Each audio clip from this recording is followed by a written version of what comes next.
सदगुरु कबीर प्राकट्य धाम लहरतारा तालाब एवं स्मारक समिति द्वारा मंगलवार को सदगुरु कबीर साहब का 627वां प्रकाट्य महोत्सव धूमधाम के साथ मनाया गया। आज ही के दिन सदगुरु कबीर साहब लहरतारा नामक तालाब में कमल पुष्प पर प्रकट हुए थे।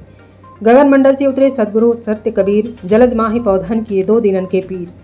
प्राकट्य दिवस के अवसर पर सदगुरु कबीर प्राकट्य धाम लहरतारा से सदगुरु कबीर साहब की भव्य शोभा यात्रा निकाली गई। इस यात्रा में हजारों की संख्या में भक्तों एवं श्रद्धालुओं ने खूब हर्ष और उल्लास के साथ सम्मिलित हुए।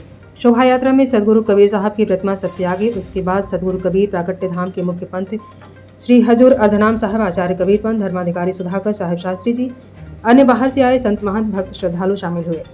रात पर कबीर पंथ के मुख्य आचार्य साहब जी सुशोभित थे। शोभा यात्रा में बैंड, डीजे, संगीत, सदगुरु कबीर साहब की वाणी, भजनों, शब्दों को गाते हुए शोभा यात्रा में सभी आनंदित एवं थिरकते हुए, खुशी से झूमते हुए भाव विभोर हो रहे थे, मानो सदगुरु कबीर साहब आज स्वयं अवतरित होकर आगे आगे मार्ग दिखा रहे हैं।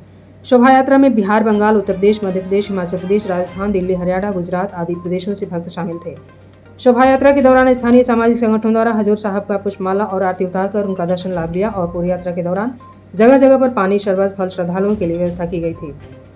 इस अवसर पर कबीर प्राकट्य धाम का पूरा परिसर सदगुरु कबीर साहब की साखी शब्दों, भजनों, कीर्तनों से गुंजायमान था। संत अचिंत मुनि ने दर्शन की बलिहारी सदगुरु तुम्हारे दर्शन की बलिहारी भजन श्रोताओं को श्रवण कराया, क्योंकि गुरु और संत सारे भ्रम को तोड़कर मुक्ति का रास्ता प्रशस्त करते हैं। गुजरात से श्री रोहिदास जी साहब जी ने कहा कि मन, वचन और कर्म तीनों से सेवा का भाव होना चाहिए। कबीर मन निर्मल भय जैसे गंगा नीर, पाछे पाछे हरि फिरत कहत कबीर कबीर। परमात्मा सब घट में है, सब घाट मेरी साइयां सुनि सेज न कोई, बलिहारी उस घट की जा घट प्रगट होए।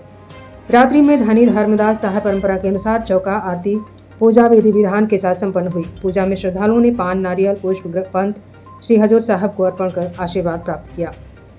चौका आरती का विशेष पूजा पंथ श्री हजूर अर्धनाम साहब के कर कमलों द्वारा किया गया और पूजा के पश्चात प्रसाद ग्रहण किए।